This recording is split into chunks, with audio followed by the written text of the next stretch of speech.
ನಿಮ್ಮ ಸತ್ಯ ಯುನಿಲೆಟ್ ಅಲ್ಲಿ ಫುಲ್ ಮೂನ್ ಸೇಲ್ ಮೇ 31 ಒಂದಿನ ಮಾತ್ರ. ಸತ್ಯ ಯುನಿಲೆಟ್.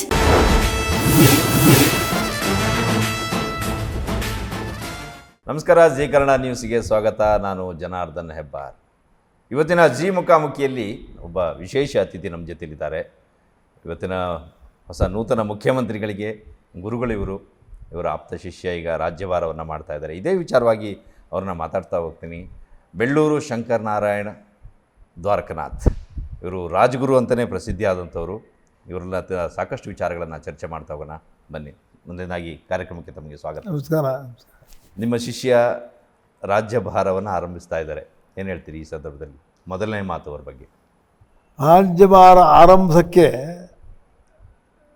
ಜನ್ಮ ಕೊಟ್ಟ ಬ್ರಹ್ಮ ಅವನು ಕಾಪಾಡೋದು ಜನಾರ್ದನ ದೇವರಿದಾರಲ್ಲ, ಆ ಜನಾರ್ದನ ದೇವರೇ ಅವನು ಕಾಪಾಡ್ತಾನೆ, ಒಳ್ಳೆ ಕೆಲಸ ಮಾಡಲಿ ಅಂತ ಇಷ್ಟಪಡ್ತೇನೆ.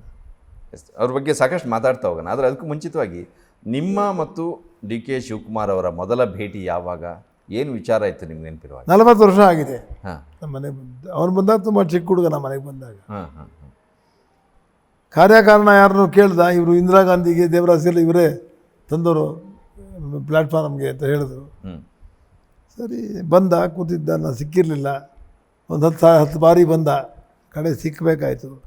ಸಿಕ್ಕದೆ ನನಗೆ ಜೀವ ರೂಪಿಸ್ಕೊಡಿ, ನಾನು ರಾಜಕಾರಣಕ್ಕೆ ಹೊರೆ ಆಗ್ತಾರ ಅಂತ ಕೇಳ್ದೆ. ನೋಡಿದೆ, ಹೇಳಿದೆ ಹೋಗಪ್ಪ ನೀನು ಅಂತ. ರಾಜಕಾರಣಕ್ಕೆ ಹೋಗೋ ಮೊದಲು ನಿಮ್ಮ ಪರವಾನಗಿ ತಗೊಂಡಿದ್ರು. ರಾಜಕಾರಣಕ್ಕೆ ಹೋಗೋದಕ್ಕೂ ಅವ್ರು ನಿಮ್ಮನ್ನು ಭೇಟಿ ಆಗೋದಕ್ಕೂ ಒಂದು 10 ಸರಿಗೆ ಬಂದು ಹೋಗಿದ್ದಾರೆ, ನಿಮ್ಗೆ ಸಿಕ್ಕಲಿಲ್ಲ. ಈ ಮುಖ್ಯಮಂತ್ರಿ ಸ್ಥಾನನೂ ಹಾಗೆ ಅವ್ರಿಗೆ ತಕ್ಷಣಕ್ಕೆ ಸಿಕ್ಕಿಲ್ಲ, ಭಾಳಷ್ಟು ಇಲ್ಲ. ಈಗಾಗತ್ತೆ ಆಗ ಅವನ ಜೀವನದ ಉದ್ದಕ್ಕೂ ಎಲ್ಲ ಕಷ್ಟಪಟ್ಟೆ ಅವನಿಗೆ ಬರೋದು. ಇದು ಕಷ್ಟಪಟ್ಟೆ ಬಂದಿದ್ದಾರೆ, ಮುಖ್ಯಮಂತ್ರಿ ಸ್ಥಾನಕ್ಕೆ ಕಷ್ಟಪಟ್ಟೆ ಬಂದ್ಕೊಂಡಿದ್ದಾರೆ. ಯಾಕೆ ಅಷ್ಟೊಂದು ಕಷ್ಟ ಅಂದರೆ ಅವ್ರು, ನೀವು ಸಾಕಷ್ಟು ಬಾರಿ ಅವ್ರ ಬಗ್ಗೆ ಜ್ಯೋತಿಷ್ಯ ಹೇಳಿದ್ರಿ. ಅವಾಗೆಲ್ಲ ಬಹುಶಃ ಕಳೆದ ವರ್ಷವೇ ಎಷ್ಟೊತ್ತಿಗಾಗಲಿ ಅವ್ರು ಮುಖ್ಯಮಂತ್ರಿ ಆಗಿ 6-8 ತಿಂಗಳು, 1 ವರ್ಷನ ಹತ್ರ ಆಗಬೇಕಾಗಿತ್ತು. 9 ತಿಂಗಳು ಆಗಬೇಕಾಗಿತ್ತು. ಏನು ರೀಸನ್ ಏನು? ನವಂಬರ್ಗೆ ಆಗಬೇಕಾಗಿತ್ತು. ಹೌದು. ಏನಾಗುತ್ತೆ ನೋಡಿ, ಆಗೋದನ್ನು ಇಂಥ ಸಮಯಕ್ಕೆ ಆಗುತ್ತೆ ಅಂತ ಹೇಳ್ಬೋದು. ಆದರೆ ಇವೊಂದು ಒಬ್ಬಂದೇ ಅಲ್ವಲ್ಲ, ಇಲ್ಲಿ ಸಿದ್ದರಾಮಯ್ಯ ನಮ್ಮದೇನು ಜಾತಕಾಲ ಪಾತಕಾಲ ಏನೂ ಇಲ್ಲ. ಮತ್ತು ಅವ್ರು ಹೆಂಗೆ ತೊಗೊಂಡೋಗ್ತಾರೆ ನಮ್ಗೆ ಅರ್ಥ ಆಗೋಲ್ಲ ನನಗೆ. ಆದರೆ ಇವನು ಮುಖ್ಯಮಂತ್ರಿ ಆಗೋದು ಚೆನ್ನಾಗಿ ಕಾಣುತ್ತೆ. ಅಲ್ಲಿ ಮುಖ್ಯಮಂತ್ರಿ ಆಗ್ತಾನೆ, ಒಳ್ಳೆ ಆಡಳಿತ ಮಾಡ್ತಾನೆ, ಎಲ್ಲ ಕಾಣುತ್ತೆ. ಆದರೆ ಇಷ್ಟೊಂದು ವಿಘ್ನಗಳು ಬಂತಲ್ಲ, ಆ ವಿಘ್ನಗಳು ದೇವರೇ ಅಂತ ಆನ್ಸರ್ ಮಾಡಬೇಕು. ಮತ್ತೆ ಇನ್ನು ಅಲ್ಲ, ಈ ವಿಘ್ನ ಈಗ ಅಧಿಕಾರ ಸಿಗೋವರೆಗೆ ಮಾತ್ರನಾ ಅಥವಾ ಇನ್ನೂ 2 ವರ್ಷ ಇದೆ ಅವಧಿ? ಈ 2 ವರ್ಷದಲ್ಲೂ ವಿಘ್ನವನ್ನೇ ಎದುರಿಸ್ತಾ ಕೂತ್ಕೊಂಡ್ರೆ ಆಡಳಿತ ಮಾಡೋದು ಯಾವಾಗ? ಅಲ್ಲ, ವಿಘ್ನಗಳು ಅಂತಂದರೆ ವಿಘ್ನಗಳಾಗೋಲ್ಲ, ಇನ್ನು ಸವಾಲುಗಳು ಎದುರಿಸ್ಬೇಕು. ವಿಘ್ನ ಅಂದರೆ ತಡೆ ಬಂದ್ಬಿಡೋದು, ಸವಾಲು ಅಂದರೆ ಪರಿಹಾರ ಕಂಡುಹಿಡ್ಕೊಂಡು ದಾಟ್ಕೊಂಡು ಹೋಗ್ತಾ ಇರಬೇಕು. ಅಡ್ಮಿನಿಸ್ಟ್ರೇಷನ್ ಕೊಡಬೇಕು, ಚುನಾವಣೆ ತಯಾರು ನಡೆಸಬೇಕು, ಕೆಟ್ಟವ್ರನ್ನ ಸರಿ ಮಾಡಬೇಕು, ಶತ್ರುಗಳನ್ನ ಕಂಟ್ರೋಲ್ ಮಾಡಬೇಕು. ಎಷ್ಟು ಸವಾಲು ಇದೆ. ಆಡಳಿತ ಯಂತ್ರನೇ ಮುಖ್ಯ. ಆದರೆ ಆಡಳಿತ ಯಂತ್ರವನ್ನು ಶುದ್ಧವಾಗಿ ಇಟ್ಕೊಂಡ್ರೆ ಈ ಸವಾಲುಗಳನ್ನ ನಡೆಸೋಕ್ಕೆ ಏನು ತೊಂದರೆ ಆಗೋದಿಲ್ಲ. ಸಾಕಷ್ಟು ಸವಾಲಿದೆ ನೀವು ಹೇಳಿದಾಗ. ಒಂದು ಕಡೆಯಲ್ಲಿ ಆಡಳಿತ ನಡೆಸಬೇಕು, ಇನ್ನೊಂದು ಕಡೆಯಲ್ಲಿ ಈಗಾಗಲೇ ಸಿದ್ದರಾಮಯ್ಯನವರ ಬಣ, ಇವರ ಬಣ ಅಂತೇಳಿ ಬಣಗಳು ಕೂಡ ಇದ್ದಾವೆ. ಇದರ ನಡುವೆಯಲ್ಲಿ ಇಡಿ IT ದಾಳಿ ಎಲ್ಲ ಹಿಂದೆಲ್ಲ ಆಗಿದ್ದು ತನಿಖೆ ಕೂಡ ನಡೀತಾ ಇದೆ. ಇದೆಲ್ಲ ಕೂಡ ಅವ್ರು ಮತ್ತೆ ಅವ್ರನ್ನ ಟೆನ್ಷನ್ಗೆ ಒಳಗೆ ಮಾಡುವಂಥ ಸಂದರ್ಭ ಇದೆಯಾ? ಇಲ್ಲ, IT ಎಲ್ಲ ಮುಗಿದ ಕತೆ ಅದು. ಅದೇನೂ ಇಲ್ಲ. ಕೇಸ್ ತಡೀತದೆ, ಕೇಸಿನ ಪಾರ ಆಗುತ್ತೆ, ನನ್ನ ಮಾನ ಬೇಡದಲ್ಲಿ. ಇನ್ನೇನೂ ಇಲ್ಲ, ಮಾಡಿರೋ ಕೇಸಲ್ಲಿ ಏನೂ ಇಲ್ಲ. ಅವನಿಗೆ ಒಳ್ಳೆ ಲಾಯರ್ ಇಟ್ಕೊಂಡಿದ್ದಾನೆ, ಖಂಡಿತವಾಗಿ ಗೆಲ್ತಾನೆ, ಅದೇನು ಬಾಧೆ ಮಾಡಲ್ಲ. ಇನ್ನು ಮುಂದೆ ಈ ನಿಮಿಷದಲ್ಲಿ 2 ಪವರ್ ಸೆಂಟರ್ ಆಗಬಾರ್ದು. ಚೀಫ್ ಮಿನಿಸ್ಟರ್ ಒಂದೇ ಪವರ್ ಇರಬೇಕು, ಅದಕ್ಕೆ ಅವಕಾಶ ಮಾಡ್ಕೋಬೇಕು ಅವನು. ಒಂದನೇದು. ಎರಡನೇದು, ಒಳ್ಳೆ ಅಡ್ಮಿನಿಸ್ಟ್ರೇಷನ್ ಕೊಡಬೇಕು. Any chief minister should select truthful, sincere officers. 100 IPS, 100 IAS. If you have, you have won the battle. That's all. They will lead you. But ನೀವು ಹೇಳ್ದಂಗೆ ಆಗಬೇಕು ನಿಜ. ಬಟ್ ಈ ರೀತಿ ಎಲ್ಲ ಸಾಧ್ಯನಾ? ಅಧಿಕಾರಿಗಳೆಲ್ಲರೂ ಕೂಡ ಇಷ್ಟರ ಮಟ್ಟಿಗೆ ಸಪೋರ್ಟ್ ಆಗಿ ನಿಂತು ಏನೂ ಇಲ್ಲ. ಸಾಧ್ಯ. ಆ ಅಧಿಕಾರಿಗಳ ಹತ್ರ ನಾವು ವ್ಯವಹಾರ ಇಟ್ಕೋಬಾರ್ದು. ವ್ಯವಹಾರ ಇಟ್ಕೊಳ್ತಾ ಇದ್ದರೆ ಒಳ್ಳೆ ಕೆಲಸ ಮಾಡ್ತಾರೆ, ನಿರೀಕ್ಷೆ ಇದೆ. ಆಮೇಲೆ ಅಧಿಕಾರಿಗಳನ್ನು ಹೋಗಿ ನಾವೇನೋ ವ್ಯವಹಾರ ಮಾಡಿ ನಮ್ಗೆ ಅದು ಬೇಕು ಇದು ಬೇಕು ಅಂತಂದ್ರೆ ಎಲ್ಲಿ ತರ್ತಾರೆ ಅವರು? ನಾವೇನೇ ಅದಕ್ಕೆ ಭ್ರಷ್ಟಾಚಾರಕ್ಕೆ ಅನುಕೂಲ ಮಾಡಿಕೊಟ್ಟಂಗಾಗುತ್ತೆ. ನಾವು ಮಾಡಬಾರ್ದು. ಮುಖ್ಯಮಂತ್ರಿಗಳಿಗೆ ಕೆಲಸ ಮಾತ್ರ ಮಾಡಿಸ್ಬೇಕಷ್ಟೇ. ನನಗೆ ಇದ್ರ ನಡುವೆ ಇನ್ನೊಂದು ಕುತೂಹಲ. ಡಿ ಕೆ ಶಿವಕುಮಾರ್ ಅವರು ಹುಟ್ಟಿದ ಸಮಯ, ದಿನಾಂಕ, ಅದೇ ಗಳಿಗೆಯಲ್ಲಿ ಇನ್ನೂ ಸಾಕಷ್ಟು ಜನ ಹುಟ್ಟಿರ್ತಾರೆ. ಅವರಿಗೆ ಬರದೇ ಇರುವಂತಹ ಯೋಗ ಬೇರೆಯವರಿಗೆ, ಇವರಿಗೆ ಹೆಂಗೆ ಬರೋಕ್ಕೆ ಸಾಧ್ಯ? ಅದೇ ಟೈಮ್ನಲ್ಲಿ ಬೇರೆಯವರು ಹುಟ್ಟಿರ್ತಾರೆ, ಏನು ಕಾರಣ ಅದು? ಆ ಪ್ರಶ್ನೆ ಇಲ್ಲ. ಜನ್ಮ ಜನ್ಮಾಂತರ ಪಾಪ ಪುಣ್ಯಗಳೇ ನಿಮ್ಮ ನಿರ್ಧಾರ ಮಾಡ್ತಕ್ಕಂಥದ್ದು. ಕರ್ಮಸ್ಥಾನ ಬೇರೆ ಇದೆ, ಲಾಭಸ್ಥಾನ ಬೇರೆ ಇದೆ, ಅದೃಷ್ಟ ಸ್ಥಾನ ಬೇರೆ ಇದೆ, ವಿದ್ಯಾಸ್ಥಾನ ಬೇರೆ ಇದೆ. ಕರ್ಮಸ್ಥಾನವನ್ನು ನೋಡಿದಾಗ ಗೊತ್ತಾಗ್ಬಿಡುತ್ತದೆ. ಏನು ಟೈಮ್ ಹುಟ್ಟಿದೆ ಏನು ಹುಟ್ಟಿದ್ರೂ ಕರ್ಮಸ್ಥಾನ ನೋಡಿದ್ರೆ ಭಾಳ ಸುಲಭ ಗೊತ್ತಾಗ್ಬಿಡುತ್ತೆ. ಆದ್ದರಿಂದ ಕರ್ಮಸ್ಥಾನದಲ್ಲಿ ಅವನಿಗೆ ಯಾರೇ ಹುಟ್ಟಿರ್ಬೋದು, ಆರಾಮ ಶಿವಕುಮಾರ್ ಆಗೋಕ್ಕಾಗಲ್ಲ. ಟೈಮ್ ಮುಂದೆ ಇರ್ಬೋದು, ಇಸ್ವಿಯೊಂದು ಬಂದು ಇರ್ಬೋದು. ಆದರೆ ಊರದ ಮೇಲೆ ಮಾಡಿದ ಪಾಪ ತಂದೆ ಪಾರ್ವತಿ ಹೇಳ್ತಾನೆ. ಪಾಪ ಆಗಲಿ ಪುಣ್ಯವಾಗಲಿ, ನಮ್ಮ ತಂದೆ ಏನು ಮಾಡಿದ್ರು ಪಾಪ ಆಗಿ ನಾನೇ ತಗೋಬೇಕು, ಹಂಚ್ಕೋಬೇಕು. ಆಸ್ತಿ ಮಾತ್ರ ಬೇಕು, ಪಾಪ ಬೇಡ ದೇವರಪ್ಪಲ್ಲ. ಆಸ್ತಿ ತೊಂಡೇ ಅಲ್ವಾ, ಪಾಪ ಹಂಚ್ಕೊಳ್ತಾನೆ. ಪಾಪ ಪುಣ್ಯಗಳ ಮೇಲೆ, ಕರ್ಮದ ಫಲಗಳ ಮೇಲೆ ಕರ್ಮಸ್ಥಾನ ಅಂತ ಜಾಸ್ತಿ ಹೊಂದಿರುತ್ತೆ. ಅದನ್ನು ನೋಡಿ ವಿಶ್ಲೇಷಣೆ ಮಾಡಿ ಹೇಳಬೇಕೆ ಹೊರತು ಆ ಟೈಮ್ ಈ ಟೈಮ್ ಒಂದೇ ಇದ್ದರೂ ಕೂಡ ಸಾಕಷ್ಟು ಬೇಕಾದಷ್ಟು ಅಂತರಗಳಿರ್ತವೆ. ನಾನು ಯಾಕೆ ಹೇಳಿದೆ ಅಂದರೆ, ಅವರ ಯೋಗ ಪುಣ್ಯ ಇದರ ಜೊತೆಯಲ್ಲಿ ಶ್ರಮವೂ ಕೂಡ ಅಷ್ಟೇ ಬೇಕು ಅಂತ ನನ್ನ ಒಂದು ಅನಿಸಿಕೆ. ಶ್ರಮ, ಅವರ ಪರಿಶ್ರಮ, ಆ ಒಂದು ಯಾವ ಮಾರ್ಗದಲ್ಲಿ ಹೋಗ್ತಾ ಇದ್ದಾರೋ, ಮುಖ್ಯಮಂತ್ರಿ ಆಗಬೇಕು ಅನ್ನೋ ಒಂದು ಹಠ ಇದ್ದರೆ ಆ ಶ್ರಮ ಇದ್ದರೆ ಮಾತ್ರ ಆ ಸ್ಥಾನಕ್ಕೆ ಬರಲಿಕ್ಕೆ ಸಾಧ್ಯ. ಕೇವಲ ಯೋಗ ಪುಣ್ಯ ಮಾತ್ರ ಸಾಲತ್ತಾ ಅಂತ ನೋಡಿ. ಇಷ್ಟೇ ದೇವರೇನು ಹೇಳ್ತಾನೆ, ನಿನ್ನ ಕೆಲಸವನ್ನು ನೀನು ಮಾಡು, ನಿನ್ನ ಪ್ರಯತ್ನ ನಿಂದಿರಲಿ, ಅನುಗ್ರಹ ನಂದಿರಲಿ ಅಂತ ಹೇಳಿದ್ದಾನೆ. ನಮ್ಮ ಪ್ರಯತ್ನ ನಿಲ್ಲಿಸ್ಬಾರ್ದು. ಪ್ರಯತ್ನ ಮಾಡ್ತಾನೆ ಇದ್ದಾನಲ್ಲ, ಯಾವುದು ಪ್ರಯತ್ನ ಮಾಡಿ ಈಗಲೂ ಗೆದ್ದು ಬಂದಿರೋದು ಅವನು. ಬಿಡಲಿಲ್ವಲ್ಲ ಅವನು. ಸಿಕ್ಕಲಿಲ್ಲ ಅಂತಾನೂ ಆಗಲಿಲ್ಲ, ಸಿಗ್ತಾನೆ ಅಂತಾನೂ ಆಗಲಿಲ್ಲ, ಸಿಕ್ಕಲ್ಲ ಅಂತ ಆಯಿತು. ಕಡೆಗೆ ಅವರೇ ಆ ದಾರಿಗೆ ಬಂದರು, ರಾಜೀನಾಮೆ ಕೊಟ್ಟರು. ಅವನು ಕೇಳ್ದೇನೆ ಇದ್ದರೆ ಕೊಡ್ತಿರಲಿಲ್ಲ ಖಂಡಿತ. ಸೊ ಅಲ್ಲಿಗೆ ಅವನು ಕಷ್ಟಜೀವಿ ಅವನು. ಬಹುಶಃ ನೀವು ಹೇಳ್ದಂಗೆ 9 ತಿಂಗಳು ಆಗಬೇಕಾಗಿತ್ತು ಇಷ್ಟೊತ್ತಿಗೆ ಅವರು CM ಆಗಿ ಅಂತ ಹೇಳಿದ್ರಿ. ಈಗ ಅವ್ರು ಏನು ಪ್ರಯತ್ನ ಪಟ್ಟಿದ್ರು, ಈ ಪ್ರಯತ್ನವನ್ನು 9 ತಿಂಗಳ ಹಿಂದೆನೇ ಮಾಡಿದರೆ 25 ಇಸ್ವಿ ಮೇನಲ್ಲೇ ಶುರುವಾಗ್ಬಿಟ್ರೆ ಯೋಗ. ಹೌದು, 25ರಿಂದ ನಾನು ಪ್ರಯತ್ನ ಮಾಡ್ತಾನೆ ಇದ್ದಾನೆ. 25ರಲ್ಲೂ ಹೇಳಿದ್ದಾನೆ, ನಮ್ದರ್ಧ ಅವ್ರದ್ದು ಅಂತ ಹೇಳಿದೆ, 2 ಅಂತ. 25 ಜ್ಞಾಪಿಸ್ದ, 26 ಅದಕ್ಕೆ ಬಿದ್ದ. 26ರಲ್ಲಿ ಮೇಲ್ ಕೊಡ್ತಾರೆ, ಜೂನಲ್ಲಿ ಕೊಡ್ತಾರೆ, ದೀಪಾವಳಿ ಕೊಡ್ತಾರೆ, ಯುಗಾದಿಗೆ ಕೊಡ್ತಾರೆ, ಹೊಸದು ಕೊಡ್ತಾರೆ ಹೇಳ್ಕೊಂಡು ಹೋದ್ರು. ಅದು ಅವನ ಕೈಲಿರಲಿಲ್ಲ, ಅವನ ಕೈಲಿ. ಅವನ ಪ್ರಯತ್ನ ಏನಿಲ್ಲ. ಪ್ರಯತ್ನದಲ್ಲಿ ಅಷ್ಟು ಕಷ್ಟಪಟ್ಟು ಪ್ರಯತ್ನ ಮಾಡೋನೊಬ್ಬ ಮನುಷ್ಯ ನಾನಂತೂ ನೋಡಿಲ್ಲ. ನಿಮ್ಮ ಮಾರ್ಗದರ್ಶನ ಜೊತೆಗೆ ಅವರ ಪರಿಶ್ರಮನೂ ಪೂರ್ತಿ ಪರಿಶ್ರಮ ಆಯಿತು. ಆದರೆ ಮಾಡಬೇಕಾದ್ರೆ ಮಾಡಲಾ ಬೇಡ, ಆಗುತ್ತಾ ಗುರುಗಳೇ ಕೇಳ್ತಾನೆ. ನಾವು ವಿಶ್ವಾಸ ಕೊಟ್ಟು ಆಗುತ್ತೆ ಅಂತ ಸತ್ಯ ಹೇಳಿದ್ರೆ ಅದ್ರ ಮೇಲೆ ಬೀಳೋದೇ ಅವನು. ಆಗ್ತೇ ಮುಖ್ಯಮಂತ್ರಿ ಆಗ್ತಾ ಅಂತ ಹೇಳಿದ್ದೆ, ಹೊಡೆದಾಟ ಬಡದಾಟ ಮಾಡಿ ನೋಡಿ ಕೂತ್ಕೊಂಡಲ್ಲ. ಒಳ್ಳೆ ಏನಾರಾಗಿದ್ರೆ ಪೇಷನ್ಸ್ ಇರಲ್ಲ. ಅಯ್ಯೋ ಬಿಟ್ಕೊಳ್ಳೋಲ್ಲಪ್ಪ, ಓಲಿ ಬಿಡಪ್ಪ, ಹಾಳಾಗೋಲಿ. ಅವನು ಹಾಗೆಲ್ಲ, ಏನು ಆಸೆ ಪಡ್ತಾನ ಅದನ್ನು ಪಡ್ಕೋತಾನೆ. ಆ ಪಡ್ಕೊಂಡ್ರೆ ಸಾಕ್ಷಿ, ಮತ್ತು ಮುಖ್ಯಮಂತ್ರಿ ಆಗಿರೋದು ಸಾಕ್ಷಿ. ಒಂದು ಯೋಗ, ಒಳ್ಳೆ ಯೋಗ ಅಂತ ಶುರು ಆದಮೇಲೆ ಅದಕ್ಕೊಂದು ಕಾಲಮಿತಿ ಇದೆ, ಮುಕ್ತಾಯ ಅಂತಿದೆ. DK ಶಿವಕುಮಾರ್ ಅವರಿಗೆ ಯೋಗ ಶುರುವಾಗಿದೆ 25ರಲ್ಲಿ ಅಂತ ಹೇಳಿದ್ರಿ. ಎಷ್ಟು ಸಮಯದವರೆಗೆ ಇದೆ? 2ನೇ ತಾರೀಕು ಜೂನ್ 27ವರೆಗೂ ಈ ಸದ್ಯಕ್ಕೆ ನಮಗೆ ಗೊತ್ತಾಗುತ್ತೆ ಒಳ್ಳೆಯ ಯೋಗ ಇದೆ. ಆಮೇಲೆ ಅಲ್ಲಿ 7:30 ಆರಂಭ ಆಗುತ್ತೆ. ಹೌದು. ಆದರೆ ಶನಿಕಾಟ ಬಂದರೂ ಈಗ ವೃಶ್ಚಿಕ ರಾಶಿಗೆ ಶನಿಕಾಟ ಬಂತು. ಪ್ರಧಾನಮಂತ್ರಿಯವರು ಅನುರಾಧ ನಕ್ಷತ್ರದಲ್ಲಿ ಅಂತ ಬರೀತಾರೆ, ನಂಗೆ ಗೊತ್ತಿಲ್ಲ. ಹೌದು. ಆಮೇಲೆ ಸಿದ್ದರಾಮಯ್ಯನೂ ಅನುರಾಧ ನಕ್ಷತ್ರ ಅಂತ ಬರೀತಾರೆ. ಅವ್ರು ಶನಿಕಾಟ ಇದ್ರು ಕೂಡ ನೋಡಿ ಮುಖ್ಯಮಂತ್ರಿಗಳಾದರು, ಬೇಕಾದ್ರೆ ದರ್ಬಾರ್ ಮಾಡಿದ್ರು. ನೋಡಿ ಎಲೆಕ್ಷನ್, ಮೋದಿ ಎಲೆಕ್ಷನ್ ಗೆಲ್ತಾನೆ ಇದ್ದಾರೆ. ಆದರೆ ಶನಿ ಬಂದಾಕ್ಷಣ 7:30 ಶನಿಕಾಟ ಬಂದ ತಕ್ಷಣ ಯಾವುದು ಬರುತ್ತೆ ಅಂತ ಅಂದ್ರೆ ಹೋಗುತ್ತಾ ಅಂತಲ್ಲ. ಅಲ್ಲಿ ನೀನು ಏನು ಪಾಪ ಪುಣ್ಯ ಸರಿಯಾಗಿ, ಅವನು ಫಿಲಾಸಫರ್ ಸ್ಯಾಟರ್ನ್, ನಿಮ್ಮ ಪಾಪ ಪುಣ್ಯಕ್ಕೆ ಸರಿಯಾಗಿ ನಿಮಗೆ ಫಲ ಕೊಡ್ತಾನೆ. ಆದರೆ 7:30 ಶುರುವಾದಾಗ ಸಾಮಾನ್ಯವಾಗಿ ಆರಂಭದಲ್ಲಿ ಶುಭವಾದರೆ ಅಂತ್ಯದಲ್ಲಿ ಆಗಬೇಕು ಅಂತ ಏನೂ ಇಲ್ಲ. ಧರ್ಮ, ನೀತಿ, ಸತ್ಯ, ಪ್ರಜಾ ಸಂರಕ್ಷಣೆ, ಶನಿ ಸೇವಕ, ಪ್ರಜೆಗಳ ಸೇವಕನ ಇವರೆಲ್ಲ ಪ್ರಜಾ ಸೇವಕರೇ. ನಮ್ಮ ಸೇವೆ ಮಾಡೋಕ್ಕೆ ಅವ್ರದ್ದು ಪರಮಾತ್ಮ ನೇಮಿಸಿರೋದು. ಪ್ರಜಾ ಸೇವಕನ ಪರಿಪಾಲನೆ ಮಾಡಿದಲೇ ಅಧರ್ಮಭ್ರಷ್ಟನಾಗಿ ಧರ್ಮವನ್ನು ತಿಳಿಸೋದು, ಧರ್ಮದ ಬಗ್ಗೆ ಆಡದೇ ಆಡೋದು, ದೇವರ ನಿಂದನೆ ಮಾಡೋದು, ಗಂಗಾ ಸ್ನಾನ ಮಾಡದೇ ಇರೋದು, ಗಂಗಾ ಸ್ನಾನ ನಿಂದನೆ ಮಾಡೋದು, ಪಾಪಗಳು ಸೇರಿಕೊಂಡು ಕಡೆಗೆ ಯಾವುದಕ್ಕೆ ಉಪಯೋಗದಲ್ಲಿ ಬಿದ್ದು ಹೋಗ್ತಾನೆ. ಬಟ್ ಇವ್ರು ಹಾಗೆ ಮಾಡಿಲ್ಲ. ಕೇಂದ್ರ ಅಲ್ಲಿ ಕುಂಭಮೇಳ ಮಾಡಿದಾಗ ಹೋಗಿದ್ದಾರೆ. ಕಾಂಗ್ರೆಸ್ ಸರ್ಕಾರ ವಿರೋಧ ಮಾಡಿದ್ರು ಸಹಿತ ಇವ್ರು ಹೋಗಿ ಸ್ನಾನ ಮಾಡಿ ಬಂದಿದ್ದಾರೆ. ಕೇಳ್ತಿರೋದು ನಾನು. ನಿಮ್ಮ ಸೂಚನೆ ಇತ್ತು ಅಲ್ಲೂ? ನಾನು ಹೋಗಿದ್ದೆ. ಅಲ್ಲ, ನಿಮ್ಮ ಸೂಚನೆ ಇತ್ತ ಅಲ್ಲಿನೂ?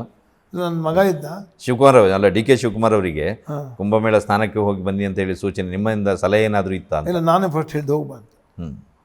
ನೀವು ಹೋಗ್ಬಾ, ನೀನು ಕರ್ನಾಟಕದಲ್ಲಿ ನೀನು ಸುಮ್ಮನೆ ಬಿ ಸಿಗಳು ಬ್ಯಾಕ್ವರ್ಡ್ ಕ್ಲಾಸ್ ಅಂತೆಲ್ಲ ಮಾಡಬೇಡ, ನೀವೊಬ್ಬ ಒಳ್ಳೆ ಹಿಂದೂ, ಸ್ನಾನ ಮಾಡು, ಒಳ್ಳೆಯದು, ತಂದೆಗೆ ಒಂದು ತಪ್ಪಳ ಕೊಡ್ಬಾ ಅಂತ ಹೇಳಿ ಕಳಿಸಿದ್ದಾನೆ. ಅನುಮಾನ ಇಲ್ಲ. ಸುದೀರ್ಘ ಆಡಳಿತ ನಿರೀಕ್ಷಿಸಬಹುದು ಇವರಿಂದ ಆಗಿದ್ರೆ? ಅವನು ಒಂದು ಒಳ್ಳೆಯ ವ್ಯಕ್ತಿ, ಲಾಂಗ್ ವಿಷನ್ ಇದೆ. ಯಾರಿಗೂ ಹತ್ತಿರದಿಂದ ಅವನು ಯಾರು ಬಲ್ಲವರಿಲ್ಲ. ಅವನ ಬಲ್ಲವ್ರಿಗೆ ಮಾತ್ರ ಗೊತ್ತಾಗುತ್ತೆ. ತುಂಬ ದೂರದೃಷ್ಟಿ ಇರ್ತಕ್ಕಂಥವನು, ಏನು ಕೆಲಸ ಬೇಕಾದ್ರೂ ಮಾಡ್ತಕ್ಕಂಥವನು. ನಿಜವಾಗಲೂ ಕಾಂಗ್ರೆಸ್ ಹೈಕಮಾಂಡ್ ಮಾಡಿ ಸಪೋರ್ಟ್ ಕೊಟ್ಟು ಶಾಸಕರಲ್ಲಿ ನಮ್ಮ ಜೊತೆ ಇದ್ದರೆ ಖಂಡಿತವಾಗಿ ಈ ರಾಜ್ಯವನ್ನು ಒಳ್ಳೆ ಅಭಿವೃದ್ಧಿ ಮಾಡಿ ಒಳ್ಳೆ ದಾರಿಗೆ ತೊಗೊಂಡು ಹೋಗ್ತಾನೆ, ಅನುಮಾನನೇ ಬೇಡ. ಅವ್ರ ನಡತೆಯಲ್ಲಿ ಒಂದು ಸ್ವಲ್ಪ ಬದಲಾವಣೆ ಮಾಡಿಕೊಂಡ್ರೆ ಇನ್ನೂ ಅನುಕೂಲ ಆಗುತ್ತೇನೋ ಅಂತ. ಅಂದರೆ ಅವ್ರು ನೇರವಾಗಿ ಮಾತಾಡ್ತಾರೆ, ಮುಚ್ಚುಮರೆ ಇಲ್ಲದೇ ತಗ್ಗಿ ಬಗ್ಗಿ ನಡಿಬೇಕು, ಎಲ್ಲಿ ನಟ್ಟು ಬೋಲ್ಟು ಟೈಟ್ ಮಾಡಬೇಕು ಅಂತ ನನಗೆ ಗೊತ್ತು, ಈ ರೀತಿ ಮಾತುಗಳನ್ನು ಅವ್ರು ಕಂಡು ತುಂಡಾಗಿ ಹೇಳ್ತಾರೆ. ಸೊ ಇದನ್ನು ತಿದ್ದುಕೊಳ್ಳಿಕ್ಕೆ ನೀವೇನಾದರೂ ಹೇಳಿದ್ರೆ ಅಥವಾ ಅದು ಸರಿನೇನಾ, ಅವ್ರು ನಡ್ಕೊಳ್ತಾ ಇರೋದು ಸರಿನಾ? ಇಲ್ಲ, ನನಗೂ ಅದೆಲ್ಲ ಇಷ್ಟ ಇಲ್ಲ. ನಾವು ತಗ್ಗಿ ಬಗ್ಗೆ ನಡಿಬೇಕು, ದೊಡ್ಡವ್ರ ತಲೆ ಬಗ್ಗಿಸ್ಬೇಕು, ಪ್ರಜೆಗಳನ್ನು ಮಾಡೋಕೆ ನಗುಮುಖ ಇರಬೇಕು. ಕೆಲಸ ನೀವು ಮಾಡ್ಕೊಡೋಕ್ಕಾಗಿರೋ ಮಾಡಬೇಡಿ, ಆಗದಿರೋ ಕೆಲಸ ಯಾರು ಮಾಡೋಕ್ಕಾಗತ್ತೆ? ಯಾರೂ ಮಾಡೋಕ್ಕಾಗಲ್ಲ. ಆಯಿತು, ಯಾರೋ ಬರ್ತಾರೆ, ಇಸ್ಕೊಳ್ಳಿ ಪೇಪರು, ನಿಮ್ಮ ಆಫೀಸರ್ಗೆ ಕೂಡಿ, ನೋಡಯ್ಯ ಆದರೆ ಮಾಡ್ಕೊಡಯ್ಯ ಅಂಥೇಳಿ ಇಷ್ಟಕ್ಕೆ ತೃಪ್ತರ ಕೊಟ್ಟೋಗ್ತಾರೆ. ನೀವು ಯಾವಾಗ ಅವ್ರು ಬೆಂತಟ್ಟಿ ಆಗಲಿ ನೋಡ್ತೀನಿ ಮಾಡಿಕೊಡ್ತೀನಿ ಅಂತ ಹೇಳಿಬಿಟ್ರೆ ನೀವೇನು ಮಾಡ್ತೀರಾ? ಆಯಿತು, ಆಶೀರ್ವಾದ ಕೊಡ್ತಾರೆ ಅಂತ ಹೇಳ್ತಾನೆ. ಆಗಿದ್ದರೆ ಆಗೋದಿದ್ದರೆ ಮಾಡೇ ಬಿಡ್ತಾರೆ, ಆಗಲಿಲ್ಲ ಅಂದರೆ ಕಾರಣ ಇರುತ್ತೆ, ಅದು ಪರಿಹಾರ ಅಂತ ಅಲ್ಲೇ ಅವನೇ ಹೇಳ್ತಾನೆ. ಆದ್ದರಿಂದ ಅವನು ಆ ವಿಚಾರದಲ್ಲಿ ಅವನಿನ್ನೂ ಬದಲಾವಣೆ ಆಗಬೇಕು, ನಗುಮುಖ ಇರಬೇಕು, ಬಂದವ್ರನ್ನೆಲ್ಲ ಮಾತಾಡಿಸ್ಬೇಕು, ಸ್ಪಂದನ ಇರಬೇಕು. ಪ್ರಜೆಗಳನ್ನು ಬಿಟ್ಟು ಯಾವ ರಾಜರು ಬದುಕಿದ್ದು ನಾನಂತೂ ನೋಡಿ. ಪ್ರಜೆಗಳ ಕ್ಷೇಮನ ಇವನು ಕಾಪಾಡಿದ್ರೆ ಪ್ರಜೆಗಳ ಆಶೀರ್ವಾದ ಅವನು ಸಿಗುತ್ತೆ. ಆಗ ಈ ಸಾಮ್ರಾಜ್ಯ ನಡೆಸೋಕ್ಕೆ ಶಕ್ತಿ ಬರುತ್ತೆ. ಪ್ರಜಾ ಆಶೀರ್ವಾದದಲ್ಲಿ ಏನು ಮಾಡೋಕ್ಕಾಗುತ್ತೆ? ಅವರೇ ಪ್ರಭುಗಳು, ಪ್ರಜೆಗಳೇ ಪ್ರಭುಗಳು. ಪ್ರತಿಯೊಬ್ಬರು ಅಯ್ಯೋ ಒಳ್ಳೆ ಮುಖ್ಯಮಂತ್ರಿ ಇವನು, ಒಳ್ಳೆ ಕೆಲಸ ಮಾಡಿದೆ, ಚೆನ್ನಾಗಿರಲ್ಲಪ್ಪ, ಇನ್ನೊಂದು ಟರ್ಮ್ ಇರಲಿ ಅಂತಾರೆ. ಬಹುಶಃ ಅವರನ್ನು ಹೊಗಳಿದ್ರೆ ಅದು ನಿಮ್ಮನ್ನು ಹೊಗಳದಾಗ ಆಗತ್ತೇನೋ. ನೀವೇ ಮಾರ್ಗದರ್ಶಕರಲ್ಲ ಅವರಿಗೆ. ನಾನು ಮಾರ್ಗದರ್ಶನ ಆದರೂ ನಾನು ಇಷ್ಟು ವರ್ಷ ಪಾಪ್ಯುಲರ್ ಆಗಬೇಕು ಅಂತೇಳಿ ಅಥವಾ ನನಗೆ ಪ್ರಸಾರ ಬೇಕು ಅಂತ ನನಗೆ ಎಲ್ಲೂ ಬಂದವನೇ ಇಲ್ಲ. ಇತ್ತೀಚೆಲ್ಲೇ ಬಂದಿರತಕ್ಕಂಥದ್ದು. ನನಗೆ ಪ್ರಸಾರದ ಅವಕಾಶ ನಾನೇನು ನನಗೆ ಅವಶ್ಯಕತೆ ಇಲ್ಲ. ನನ್ನಷ್ಟಕ್ಕೆ ನಾನು ಬೆಳಗ್ಗೆ ಎದ್ದು ನನ್ನ ಪೂಜೆ ಪುನಸ್ಕಾರ ವ್ಯಾಯಾಮ ಗುರುಚರಿತ್ರ ರಾಮಾಯಣ ಪಾರಾಯಣ ಎಲ್ಲ ಮಾಡೋದಕ್ಕೆ 10-11 ಗಂಟೆ ಆಗುತ್ತೆ. ದಿನ 3:45 11 ಗಂಟೆ ಆಗುತ್ತೆ. 11 ಗಂಟೆದಾಗ ದೇವ್ರ ಮನೇಲೇ ಇರ್ತೀನಿ. ಆಮೇಲೆ ಬಂದು ಚೂರು ಊಟ ಮಾಡ್ತೀನಿ, ನನ್ನ ಆಫೀಸ್ಗೆ ಹೋಗ್ತೀನಿ. ನಮ್ಮ ಮಕ್ಕಳು ಒಳ್ಳೆಯ ಒಂದು ಆಸ್ಪತ್ರೆ ಕಟ್ಟಿದ್ದಾರೆ, ಇಚ್ಛಾ ಅಂಥೇಳಿ ಇನ್ಫರ್ಟಿಲಿಟಿ ಇದು, ಅಲ್ಲಿ ಹೋಗ್ತೀನಿ. ನಾನೇ ಚೇರ್ಮನ್ MD ನಾನೇ ಅದಕ್ಕೆ. ನಮ್ಮ ಅಡ್ಮಿನಿಸ್ಟ್ರೇಷನ್ ಎಲ್ಲ ಹೋಗ್ತೀನಿ, ಮನೆಗೆ ವಾಪಸ್ ಬರ್ತೀನಿ, ಸ್ನಾನ ಮಾಡಿ ಪೂಜೆ ಮಾಡ್ತೀನಿ. ನನಗೆ ಯಾವ ಅಪೇಕ್ಷೆ ಇಲ್ಲ. ನನಗೆ ಡಿ ಕೆ ಶಿವಕುಮಾರ್ ಯಾರ ಮನೆಗೂ ಹೋಗಲ್ಲ. ಯಾರಾದ್ರೂ ಯಾರ್ದಾರ ಮನೆ ನೋಡಿದ್ದೀರಾ? ನನಗೆಲ್ಲ ಬೇಕಾದರೆ ಯಾರೋ ಒಬ್ಬರ ಮನೆಗೆ ಹೋಗಲ್ಲ. ಇವರು CM ಆಗಿ ಆಯ್ಕೆ ಆಗಿದ್ದ ವಿಚಾರವನ್ನು ಯಾವಾಗ ಹೇಳಿದ್ರು ನಿಮಗೆ? ಅಂದರೆ ಆಯ್ಕೆ CM ಆಗ್ತಾ ಇದ್ದೀನಿ ನನಗೆ ಈಗ ಇದ್ದಿದ್ದು ಲಾಸ್ಟ್ ಚಾನ್ಸು, ಇಲ್ಲಾಗದೆ ಆಗ್ತಿರ್ಲಿಲ್ಲ. ದೇವರ ದೇಹ ನಮ್ಮ ಮಾತು ಉಳಿಸೋದಲ್ಲ ದೇವರು, ಅವನಿಗೆ ಕೋಟಿ ನಮನಗಳು ಆ ದೇವರಿಗೆ. ಕಡೆ ಹೊತ್ತು ಇನ್ನೊಂದು ನಾಳೆ ನಾಡಿದ್ದಾಗ್ಬಿಟ್ರೆ ಆಗ್ತಿರಲಿಲ್ಲ. ಗುರು ಮುಂದೆ ಕೊಟ್ಟುಕೊಂಡು ಗುರು ಮುಂದಕ್ಕೆ ಹೋದ್ರೆ ಅಸಾಧ್ಯವಾದಕ್ಕಿತ್ತು. ಆದರೆ ಗುರು ಇರೋಷ್ಟರಲ್ಲೇ ಕೊಡಿಸ್ಬಿಟ್ಟ, ಅವರು ರಾಜೀನಾಮೆ ಕೊಡಿಸ್ಬಿಟ್ಟ. ಇದೆಲ್ಲ ದೇವರ ಚಿಂತನೆ, ನಮ್ಮ ಚಿಂತೆ ಇಲ್ಲ. ಬರೀ ಪ್ರಾರ್ಥನೆ ನಮ್ಮದು, ಫಲಾಫಲ ಕೊಡೋನು ಅವನು. ಆದರೆ ಪ್ರಾರ್ಥನೆಯಲ್ಲಿ ಸತ್ಫಲವನ್ನೇ ಕೊಡ್ತಾನೆ ಭಗವಂತನಕ್ಕೆ. ಶಿವಕುಮಾರೇ ಸಾಕ್ಷಿ ಇವತ್ತು.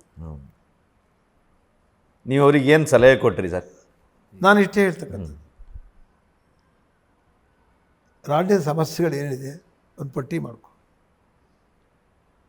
ಏನೇನು ಮಾಡಬೇಕು ಅಂತ. ಮತ್ತು ಬೆಂಗಳೂರು ಸರಿ ಮಾಡಬೇಕು, ತುಂಬ ಸಮಸ್ಯೆಗಳಿದೆ ಈ ಬೆಂಗಳೂರು ಸಿಟಿಯಲ್ಲಿ, ಅದನ್ನು ಸರಿ ಮಾಡು.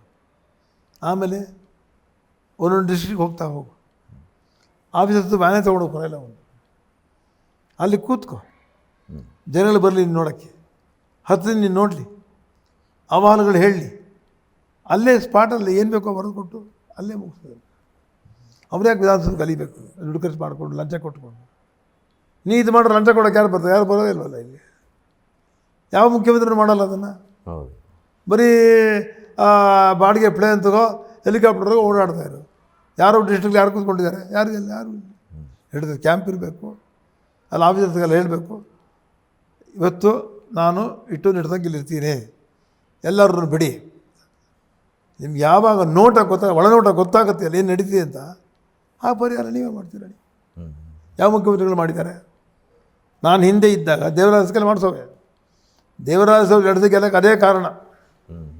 ಗೆಲ್ಲಕ್ಕೆ ಮುಂಚೆನೇ ಅವ್ರು ಬಂದ ಕೂಡಲೇ ಎಲ್ಲ ಡಿಸ್ಟ್ರಿಕ್ಟ್ ಕರ್ಕೊಂಡೋಗಿ ಬಂಗ್ಲೋಲಿ ಈ ನಮ್ಮ IV ಇದೆಲ್ಲ ಅಲ್ಲಿ ಇರಿಸ್ಕೊಂಡು ಆಫೀಸರ್ ಇರಿಸ್ಕೊಂಡು ಅಲ್ಲೇ ತಗೊಳ್ತಿದ್ವಿ, ಅಲ್ಲೇ ಕೊಟ್ಟು ಮಾಡ್ತಿದ್ವಿ. ಡಿ ಕೆ ಶಿವಕುಮಾರ್ ಅವ್ರಿಗೆ ಅಧಿಕಾರಕ್ಕೆ ಏರಿದ ನಂತರದಲ್ಲಿ ಅವರು ಅಧಿಕಾರ ನಡೆಸುವಂಥ ಸಂದರ್ಭದಲ್ಲಿ ಸ್ವಲ್ಪ ಇಲ್ಲ ಇದು ಸರಿ ಹೋಗ್ತಾ ಇಲ್ಲ, ಸರಿ ದಾರಿ ತರಬೇಕು ಅಂತ ಅನಿಸಿದಾಗ ಏನಾದರೂ ಕರೆದು ಮಾತಾಡುವಂಥ ಕೆಲಸ ಮಾಡ್ತೀರಾ ಅಥವಾ ತಿಳಿಸ್ತೀರಾ ಅವರಿಗೆ? ಏನು ಮಾಡಿ ಯಾವುದೇ ಮೇಜರ್ ಡಿಸಿಷನ್ ತೊಗೋಬೇಕಾದ್ರೆ ನಾನು ಕೇಳಿದಲ್ಲೇ ಮಾಡಿಲ್ಲ ಯಾವತ್ತೂ. ಕೃಷ್ಣನ ಕಾಲದಿಂದನೂ ಒಟ್ಟೆ ಕ್ಯಾಬಿನೆಟ್ ಮೀಟಿಂಗ್ ಇದೆ ಇವತ್ತು, ಇಂಥ ಸಬ್ಜೆಕ್ಟ್ ಇವುಗಳೇ ಇದು ಪಾಸ್ ಮಾಡೋದ ಹೆಂಗಾಗುತ್ತೆ ಕೇಳಿಬಿಟ್ಟೆ ಮಾಡಿದೆ. ಈ ಬಹುಶಃ ತಮಿಳ್ನಾಡಿನಲ್ಲಿ ವಿಜಯ್ ಅವರು TVK ವಿಜಯ್ ಅವರು ಅಧಿಕಾರಕ್ಕೆ ಬಂದ ನಂತರದಲ್ಲಿ ಇದೇ ರೀತಿ ಜ್ಯೋತಿಷಿ ಒಬ್ಬರನ್ನ ಅವರು ಕ್ಯಾಬಿನೆಟ್ ರ್ಯಾಂಕ್ ಕೊಟ್ಟು ಸೇರಿಸ್ಕೊಳ್ತಾರೆ ಅವ್ರ ಕೆಲಸಕ್ಕೆ. ನೆಕ್ಸ್ಟ್ ಡೇನೇ ಅವ್ರನ್ನ ತೆಗಿತಾರೆ ವಿರೋಧ ಬಂತು ಅಂತೇಳಿ. ಬಟ್ ಇಲ್ಲಿ ನಿಮಗೆ ಏನಾದರೂ ಡಿ ಕೆ ಶಿವಕುಮಾರ್ ಅವರ ಇಚ್ಛೆಯಿಂದ ನೀವು ಕೇಳಿ ಅಲ್ಲ, ಅವರಾಗಿಯೇ ನಿಮ್ಗೊಂದು ಸ್ಥಾನಮಾನ ಕೊಡ್ತೀನಿ ಅಂತಂದರೆ? ಖಂಡಿತವಾಗಿ ನಾನು ಕೊಡೋದು ಬೇಡ. ನನಗೆ ಅವನೇನು ಕೊಡೋದು?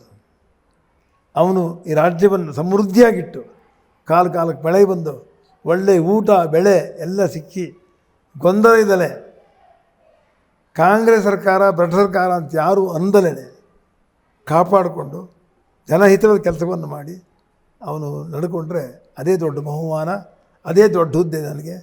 ನಾನು ಅವನಿಂದ ಹುದ್ದೆ ಅಪೇಕ್ಷೆ ಮಾಡೋದಿಲ್ಲ, ನಾವು ಮಾಡಲೂಬಾರ್ದು. ಯಾರೋ ಒಬ್ಬ ವ್ಯಕ್ತಿ ಡಾಕ್ಟ್ರ್ ಹತ್ರ ಹೋಗ್ತಾನೆ, ಡಾಕ್ಟ್ರಿಗೆ ಏನು ಕಾಯಿಲೆ ಇದ್ದು ಯಾರಿಗಾರು ಹೇಳ್ತಾರೆ ಅವರು? ಪೇಷಂಟ್ಗೆ ಗೊತ್ತಿರೋ ಡಾಕ್ಟ್ರಿಗೆ ಗೊತ್ತಿರುತ್ತೆ. ನಮ್ಮ ಹತ್ರ ಬರೋದು ಅವ್ರ ಪ್ರಗತಿಗೋಸ್ಕರ. ಏನೋ ಅವರು ಒಂದು ಪಬ್ಲಿಕ್ ಸರ್ವಿಸ್ ಮಾಡ್ತಾರಲ್ಲ, ದೇಶ ಸೇವೆ ಮಾಡ್ತಾರೆ, ರಾಜ್ಯ ಸೇವೆ ಮಾಡ್ತಾರೆ. ನಾವು ಅದನ್ನು ಗೊತ್ತಿದ್ದವ್ರನ್ನ ತಿದ್ದವ್ರು ಸರಿ ಮಾಡೋಕ್ಕೆ ಹೋಗ್ತೇವೆ. ಅವ್ರು ಕೊಟ್ಟರು ನಾವು ಬೇಡ ಅಂತ ಹೇಳ್ಬೇಕಂತ ನಮ್ಮ ಧರ್ಮ. ನಾವಲ್ಲಿ ಹೋದರೆ ಕೆಟ್ಟೋಗ್ತೀವಿ ನಾವು. ಯಾಕೆ ಅಂತ ಕೇಳಿ ಆಸೆ ಬರುತ್ತೆ, ದುಡ್ಡು ಹೆಣ್ಣು ಎಲ್ಲ ಆಸೆ ಬರುತ್ತೆ. ಯಾಕೆ ನಾವು ಹೋಗ್ಬೇಕದನ್ನು? ಯಾಕೆ ನಮ್ಗೆ ಯಾಕೆ ಬೇಕದು? ನಾವು ಎಲ್ಲ ತ್ಯಾಗ ಮಾಡಿ ಗುರುಪೀಠಕ್ಕೆ ಬರಬೇಕಾದ್ರೆ ನಾವು ಎಚ್ಚರವಾಗಿ ಹೆಜ್ಜೆ ಹಾಕಿರ್ತೀವಿ. ನಾವು ಅಧರ್ಮಕ್ಕೆ ಅವಕಾಶ ಕೊಡದಲೆ, ಅಸತ್ಯಕ್ಕೆ ಅವಕಾಶ ಕೊಡದಲೆ, ಯಾರು ಲೂಟಿ ಮಾಡಿದೆ, ಯಾರು ಹಿಂಸೆ ಮಾಡಿದಲೆ, ನಾವು ಆಧ್ಯಾತ್ಮದಲ್ಲೇ ಚಿಂತನೆಯಲ್ಲೇ ಇರೋರು.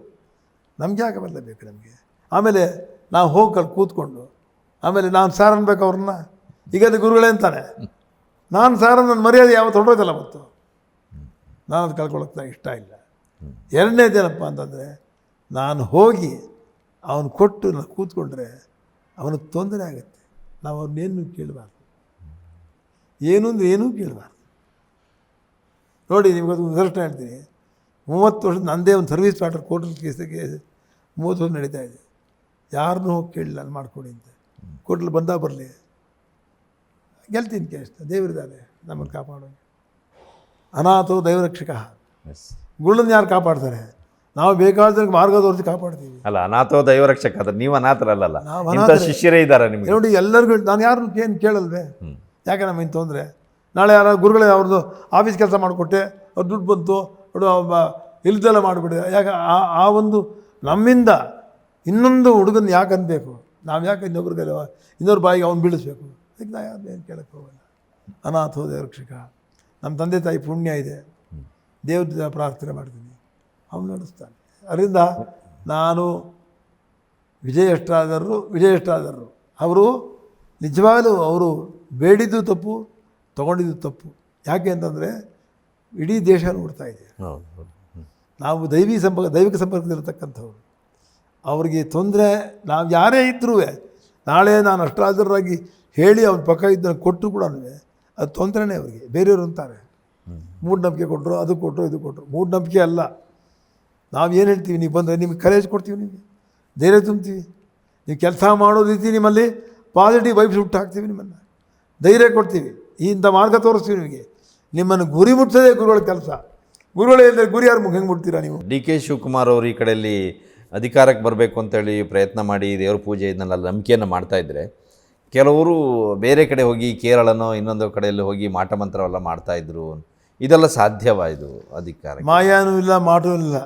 ದೇವರು ಬರೆದಿರೋದು ಸಕಾರಾತ್ಮಕವಾಗಿ ಸನಾತನ ಧರ್ಮದಲ್ಲಿ ಏನು ಬರೆದಿದ್ದಾರೆ, ಇನ್ನೊಬ್ಬರಿಗೆ ಹಾನಿ ಮಾಡದಲ್ಲಿ ದೇವತಾ ಪೂಜೆ ಪ್ರಾರ್ಥನೆ ಮಾಡಿ ಅಂತ ಹೇಳಿದ್ದಾರೆ.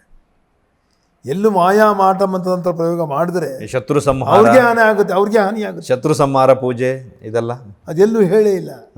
ಈಗ ನಮ್ಮ ಪುರೋಹಿತರುಗಳು ಮಾಡಿಕೊಂಡಿರೋದು ಸಂಪಾದನೆಗೋಸ್ಕರ ಮಾಡಿಕೊಂಡಿರ್ತಕ್ಕದ್ದು. ಗ್ರಹಣದಲ್ಲಿ ಸುಮ್ಮನೆ 108 ಬರೆದಾಕ್ಬಿಡ್ತಾರೆ, ಅದು ಕೊಡಿ ಇದು ಕೊಡಿ. ಯಾಕೆ? ಎಲ್ಲಿ ಬರೆದಿದ್ದಾರೆ ಅವರು? ಏನು ಹೇಳುತ್ತೆ?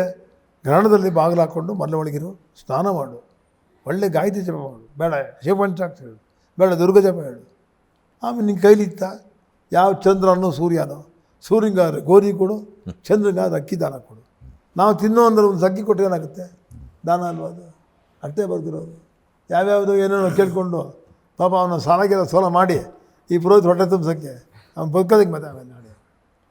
ನೀವು ಡಿ ಕೆ ಶಿವಕುಮಾರ್ ಅವ್ರ ರೀತಿನಿ ಹಿಂದೆ ಯಾರಿಗಾದರೂ ನೀವು ಮುಖ್ಯಮಂತ್ರಿ ಆಗ್ತೀರಿ ಅಥವಾ ಒಂದು ಪದವಿಗೆ ಹೋಗ್ತೀರಿ ಅಂತ ಹೇಳಿದ್ಯಾ ಯಾರಿಗಾದ್ರು? ನನ್ನ 18ನೇ ವರ್ಷದಲ್ಲಿ ನಾನು ನಮ್ಮ ತಂದೆಯವ್ರ ಸ್ನೇಹಿತರು ದೇವರಾಜ ಅರಸು ಅವರು ಅವ್ರಿಗೆ ಹೇಳಿ 69 ಸೀಟ್ ಸಿಗದೇ ಇದ್ದಾಗ 72 ಸುಮ್ಮಿರಿ, ನಿಮ್ಮನ್ನು ಮುಖ್ಯಮಂತ್ರಿ ಮಾಡ್ತೇನೆ ಅಂಥೇಳಿ ಮಾಡಿ ತೋರಿಸಿದ್ದೇನೆ ಜಗತ್ತಲ್ಲಿ. ಪ್ರಧಾನಮಂತ್ರಿಯವರಾಗಿದ್ದರು ಇಂದಿರಾ ಗಾಂಧಿಯವರು.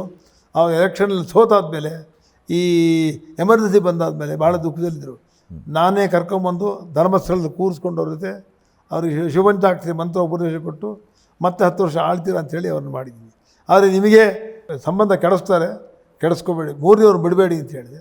ಬಿಟ್ಟುಕೊಂಡ್ರು, ಹೋಯ್ತು. ಎಚ್ಚರಿಕೆಯನ್ನು ಕೊಟ್ಟಿದ್ರಿ ನೀವು ಅವಾಗ? ಅವನೇನೊಬ್ಬನೇನು ವಿಲಾಸರಾವ್ ದೇಶಮುಖ್ನ 2004 ಮುಖ್ಯಮಂತ್ರಿ ಮಾಡಿ ತೆಗೆದುಬಿಟ್ರು ಅಚಾನಕ್ಕಾಗಿ. ಸಿಂಧೆ ಅವರು ಕೂರಿಸ್ಬಿಟ್ರು, ಮಾಡಿದ್ದೀನಿ. ಅಮರೇಂದ್ರ ಸಿಂಗ್ನ ಸೋನಿಯಾ ಗಾಂಧಿ ತೆಗಿ ರೆಡಿ ಇದ್ದರು, ಅವ್ರನ್ನ ಸೇವ್ ಮಾಡಿದ್ದೀನಿ. ಶೀಲಾ ರಕ್ಷಿತ್ ಅವ್ರಿಗೆ ಹೇಳಿದೆ, ನಿಮ್ಮ ಸ್ಟಾಫ್ ಚೇಂಜ್ ಮಾಡಿ, ಇದರ ರಕ್ಷಣೆ ಸಾಲ ಹೋಗುತ್ತೆ ಅಂತ. ಅವ್ರು ಮಾಡಿದ್ದೀನಿ. ನಟವರ್ ಸಿಂಗ್ ಅವ್ರು ಮಾಡಿದ್ದೀನಿ. ಶಿವಕುಮಾರ್ ಶಿಂದೆ ಅವರು ಪವರ್ ಮಿನಿಸ್ಟರ್ ಆಗಿದ್ದರು, ಹೋಮ್ ಮಿನಿಸ್ಟರ್ ಆಗಿದ್ದರು. ಅವರು ನನ್ನ ಮಾರ್ಗದರ್ಶನದಲ್ಲಿ ಮತ್ತೆ ರಾಜಭವನ್ ಆಂಧ್ರ ಗವರ್ನರ್ ಆಗಿದ್ದವರನ್ನು ಮತ್ತೆ ಮಿನಿಸ್ಟರ್ ಮಾಡಿ ಮತ್ತೆ ಒಳಗೆ ಕಳಿಸಿದ್ದೇನೆ. ಇನ್ನೇನು ಮಾಡೋಕ್ಕಾದ ಮನುಷ್ಯ? ಧರ್ಮಸಿಂಗ್ ಮೇಲೆ ಮುಖ್ಯಮಂತ್ರಿ ಮಾಡಿದ್ದೀನಿ, ಈಗ ಶಿವಕುಮಾರ್ ಮಾಡಿದ್ದೀನಿ. 6ನೇ ಮುಖ್ಯಮಂತ್ರಿಗಳು. ಮುಖ್ಯಮಂತ್ರಿ ಮಾಡೋದ್ರ ಜೊತೆಗೆ ಇಂಥದ್ದು ಮಾಡಬೇಡಿ ಅನ್ನೋ ಎಚ್ಚರಿಕೆಯನ್ನು ಕೂಡ ಕೊಟ್ಟಿದ್ದೀರಿ. ಅದೇ ಅನುಮಾನವೇ ಇಲ್ಲ ಅದರಲ್ಲಿ. ನಾನು ನಿರ್ದಾಕ್ಷಿಣ್ಯ, ನಾನು ಯಾರ ಬೀಡಿಗೆ ಒಳಗಾಗದವನು, ನನಗೆ ಯಾರು ದಾಕ್ಷಿಣ್ಯ ಇಲ್ಲ. ನನಗೆ ಯಾರು ಕೊಟ್ಟು ನಾನು ಯಾರು ಕೊಂಡ್ಕೊಳ್ಳೋಕ್ಕಾಗಲ್ಲ. ನನ್ನ ನಾಲ್ಗೆ ಭಾಳ ಹರಿತವಾದ ನಾಲ್ಗೆ. ದೇವರು ನನ್ನ ಹರಿತವಾದ ನಾಲ್ಗೆ ಕೊಟ್ಟಿದ್ದಾನೆ, ಧೈರ್ಯ ಕೊಟ್ಟಿದ್ದಾನೆ, ದೈವಭಕ್ತಿ ಕೊಟ್ಟಿದ್ದಾನೆ. ಎಲ್ಲಕ್ಕಿಂತ ನಮ್ಮ ತಂದೆ ತಾಯಿ ನಮ್ಮನ್ನು ಚೆನ್ನಾಗಿ ಬೆಳೆಸಿದ್ದಾರೆ, ಒಳ್ಳೆಯ ವಿಚಾರದಲ್ಲಿ ಬೆಳೆಸಿದ್ದಾರೆ. ಹಾಗಾಗಿ ನನಗೆ ಯಾವ ನಿರ್ಭೀತಿ. ಆದರೆ ನಾನು ಸುಳ್ಳು ಹೇಳಲ್ಲ, ಮಾರ್ಗವನ್ನು ತಪ್ಪಿಸಲ್ಲ. ಒಂದು ಮಾರ್ಗ ಮಾಡಿ ಈ ಮಾರ್ಗದಲ್ಲಿ ಹೋಗ್ರಪ್ಪ ಅಂತ ಹೇಳ್ತೀನಿ. ಈಗ ನೋಡಿ, ಕೋನಾರೆಡ್ಡಿ ಬಂದಿದ್ರು, ಮಗಳಿಗೆ ಮದುವೆ ಆಗಿರಲಿಲ್ಲ, ಅವ್ರಿಗೆ ಇಷ್ಟು ಕೆಲಸ ಮಾಡ್ಕೊಂಡು ಮದುವೆ ಆಗುತ್ತೆ ಅಂತ ಹೇಳಿ. ಅಲ್ಲ, ಈಗ ಇನ್ನೊಂದು ಕುತೂಹಲ ಏನಂತಂದರೆ, ಡಿ ಕೆ ಶಿವಕುಮಾರ್ ಅವರು ಕಾಂಗ್ರೆಸ್ನವರು, ಇದೇ ರೀತಿ BJPಯ ಒಂದು ಯಾರೋ ಲೀಡರ್ಗಳು CM ಆಗುವಂಥ ರೇಸ್ನಲ್ಲಿ ಇರುವಂಥವ್ರು ಯಾರಾದರೂ ಆಕಾಂಕ್ಷಿಗಳು ಬಂದು ಕೇಳಿದಾರ ಆ ರೀತಿ ಯಾರಾದರೂ ಸಾಧ್ಯತೆ ಇದೆಯಾ? ಅವ್ರಿಗೆಲ್ಲ ಒಂದು ಭಯ, ಶಿವಕುಮಾರ್ಗಳು ಹೋಗೋದು ಹೆಂಗೆ ಅಂತ. BJP ಯಾರೂ ಬಂದಿಲ್ಲ, JDS ನಾನು ನಂದು ಬರ್ತಾರೆ, ಬರ್ದಂಗೇನಿಲ್ಲ. ಕುಮಾರಸ್ವಾಮಿ ನಮ್ಮ ಮನೆಗೆ ಬಂದಿದ್ದಾರೆ. ಕುಮಾರಸ್ವಾಮಿ ನಮ್ಗೆ ಆಗಿದ್ದು ಹೇಳಿ ಕಳಿಸಿದ್ದೇವೆ. ನಮ್ಮ ಸುಧಾಕರ್ MP ಇದ್ದಾರೆ. ಈಶ್ವರಪ್ಪನ ಕೆಲಸವನ್ನು ನಾನೇ 18ರಲ್ಲಿ. ಆಮೇಲೆ ಆಯ್ತಾ, ನಿಮ್ಮ ಮಾತನ್ನು ವಿರೋಧಿಸಿದ್ರು ಅವರು? ತಪ್ಪಿದ್ರ? ಇಲ್ಲ, ಅವ್ರ ಮಾತು ತಪ್ಪುದವರು, ಬಿಟ್ಬಿಟ್ಟೆ. ಅವ್ರ ಮಗನೂ ಆಗಲಿಲ್ಲ, ಅವರೂ ಆಗಲಿಲ್ಲ. ಏನು ಮಾತು ತಪ್ಪಿದ್ರಿ ಏನು ಹೇಳ್ಬೋದಾ? ಏನಂತ ಯಾಕೆ ಸುಮ್ಮನೆ ಇನ್ನೊಬ್ಬರು ನಾನು ಕಳೆದೋದ ವಿಚಾರವನ್ನು ನೆನಪಿಸ್ಕೊಳ್ಳೋಲ್ಲ. ದೇವ್ರಿಗೆ ನಾನು ಅವ್ರಿಗೇನು ಶಾಪ ಇಲ್ಲ. ನಾನು ಯಾರಿಗಾರು ಮೋಸ ಮಾಡಿದ್ರೆ ನನಗೆ ಯಾರು ಮೋಸ ಮಾಡೇ ಮಾಡ್ತಾರೆ. ಆಯ್ತು, ಅವ್ರ ಮಗನ ತರಕ್ಕಾಯ್ತಾ? ನೋಡಿ, ಯಡಿಯೂರಪ್ಪನವ್ರ ಮಗನ ತಂದು ಕೂರ್ಸೇ ಬಿಟ್ರಲ್ಲ. ಒಬ್ಬ ಮಗನ MP ಮಾಡಿದ್ದಾರೆ, ಒಬ್ಬ ಮಗ ಆಗಲೇ CM ಗಾದಿ ನಡೆಯೋಕ್ಕೆ ಶುರು ಮಾಡಿದ್ದಾನೆ. ಸ್ವಲ್ಪ ಸಮಯ ತಗೊಳುತ್ತೆ, ಅದು ಬೇರೆ ವಿಚಾರ. ತಂದೆ ಮಾಡಿದ ಕೆಲಸವನ್ನು ತಂದೆ ತನ್ನ ಮಕ್ಕಳನ್ನ ಹೇಗೆ ಬೆಳೆಸಿದ್ದಾನೆ ಅಂತ ನೋಡಿದ್ದಾರೆ. ನೀವು ಖಂಡಿತವಾಗಲು ಯಡಿಯೂರಪ್ಪ ಇಲ್ಲಿ ಈ ರಾಜ್ಯಕ್ಕೆ ಮಾದರಿ. ಅಲ್ಲ, ವಿಜೇಂದ್ರ ಅವರಿಗೂ ಚಾನ್ಸ್ ಇದೆಯಾ ಮುಂದೆ ಜೀವನದಲ್ಲಿ? ನಮ್ಮನೆ ಹತ್ರ ಹಿಂದೆ ಬಂದಿದ್ದರು, ಹಿಂದೆಲ್ಲ ಬರೋರು ತುಂಬ. ನಾನು ಅವ್ರ ಕೈಲಾಗಿ ಸಹಾಯ ಮಾಡಿದ್ದೀನಿ. ಆಮೇಲೆ ಸಹಾಯ ತೊಗೊಂಡ್ರು, ಬಿಟ್ಟರು, ಅಷ್ಟೇ, ಬರಲಿಲ್ಲ. ನನಗೇನು ಅವರ ಅವಶ್ಯಕತೆ, ನನಗೆ ಯಾರ ಅವಶ್ಯಕತೆ ನನಗೆ. ಒಳ್ಳೆ ಹೆಂಡತಿ ಕೊಟ್ಟಿದ್ದಾನೆ, ಒಳ್ಳೆ ಮಕ್ಕಳು ಕೊಟ್ಟಿದ್ದಾನೆ. My children are very highly qualified, both are doctors, independent. We are not dependents on anybody. ಯಾರ ಮೇಲೆ ನಮ್ಮ ಸಂಸಾರದ ಭಾರ ಹಾಕಿಲ್ಲ. ಒಳ್ಳೆ ಮಕ್ಕಳು, ಹೆಂಡತಿ, ಒಳ್ಳೆ ಮನೆ ಇದೆ, ಯಾರು ಬಂದು ಹೆಂಡತಿ ಮಕ್ಕಳಿಂದ ಆನಂದವಾಗಿ ಮೊಮ್ಮಗಳಿಂದ ಆಟ ಆಡ್ಕೊಂಡು ಸುಖವಾಗಿದ್ದೀನಿ ನಾನು. 2028ಕ್ಕೆ ಇದೇ ಸಿ ಎಂ ಮತ್ತೆ ಪ್ರಮಾಣ ವಚನನ ಅಥವಾ ಏನು? ನನ್ನ ಆಸೆ ಇದೆ ಅವನಾಗಬೇಕು ಅಂತ. ಈಗ ಅವನು ಯಾವ ರೀತಿ ತೊಗೊಂಡೋಗ್ತಾನೆ ಅದ್ರ ಮೇಲೆ ಅದು ನಿಂತ್ಕೊಂಡಿರೋ ವಿಷಯ. ನೀವು ರೈಲೇ ಎದ್ದಲೇ ನಾನು ಮೈಸೂರು ಅಂತ ಹೇಳೋಕ್ಕಾಗತ್ಯ? ಅವ್ನು ರೈಲು ಹತ್ತಲಿ ಮತ್ತು ಸೇರಿನಾಗಲಿ, ಯಾವ ರೀತಿ ಹೋಗ್ತಾನೆ ಅಂತ ನೋಡೋಣ. ತಪ್ಪು ಮಾಡೋದು ಕರೆದು ಬೈತೀನಿ, ಸರಿ ಮಾಡ್ತೀನಿ ಅಂತ. ತುಂಬ ತುಂಬ ಧನ್ಯವಾದ. ಸಾಕಷ್ಟು ವಿಚಾರ ನಮ್ಮ ಜೊತೆ ಹಂಚ್ಕೊಂಡಿದ್ದೀರಿ. ಥ್ಯಾಂಕ್ ಯು ಸೋ ಮಚ್ ಗುರುಜಿ. ಇದಾಗಿತ್ತು ಈ ವಾರದ ವಿಶೇಷ. ದ್ವಾರಕನಾಥ್ ಗುರೂಜಿಯವರು ಸಾಕಷ್ಟು ವಿಚಾರವನ್ನು ಡಿ ಕೆ ಶಿವಕುಮಾರ್ ಅವ್ರ ಬಗ್ಗೆ, ಇದನ್ನು ನೂತನ ಮುಖ್ಯಮಂತ್ರಿಯವರ ಬಗ್ಗೆ ತಮ್ಮೊಂದಿಗೆ ಹಂಚ್ಕೊಂಡಿದ್ದಾರೆ. ತಪ್ಪು ಮಾಡಿದಲ್ಲಿ ಕರೆದು ಬುದ್ಧಿ ಹೇಳುವ ಕೆಲಸ, ಕಿವಿ ಹಿಂಡುವ ಕೆಲಸವನ್ನು ಕೂಡ ಮಾಡ್ತೀನಿ ಅಂತ ಹೇಳಿದ್ದಾರೆ. ಇದು ಡಿ ಕೆ ಶಿವಕುಮಾರ್ ಅವರಿಗೆ ಮಾತ್ರ ಅಲ್ಲ, ಇಡೀ ರಾಜ್ಯಕ್ಕೆ ಒಂದು ರೀತಿಯ ಖುಷಿಯ ವಿಚಾರ. ಒಳ್ಳೆಯ ಆಡಳಿತ ಕೊಡಲಿ ಅನ್ನೋಂಥ ಆಶಯವನ್ನು ಅವರು ಕೂಡ ವ್ಯಕ್ತಪಡಿಸಿದ್ದಾರೆ. ನಾವು ಕೂಡ ಅದೇ ಆಶಯದೊಂದಿಗೆ ಇವತ್ತಿನ ಕಾರ್ಯಕ್ರಮವನ್ನು ಮುಗಿಸ್ತಾ ಇದ್ದೀವಿ. ನಮಸ್ಕಾರ.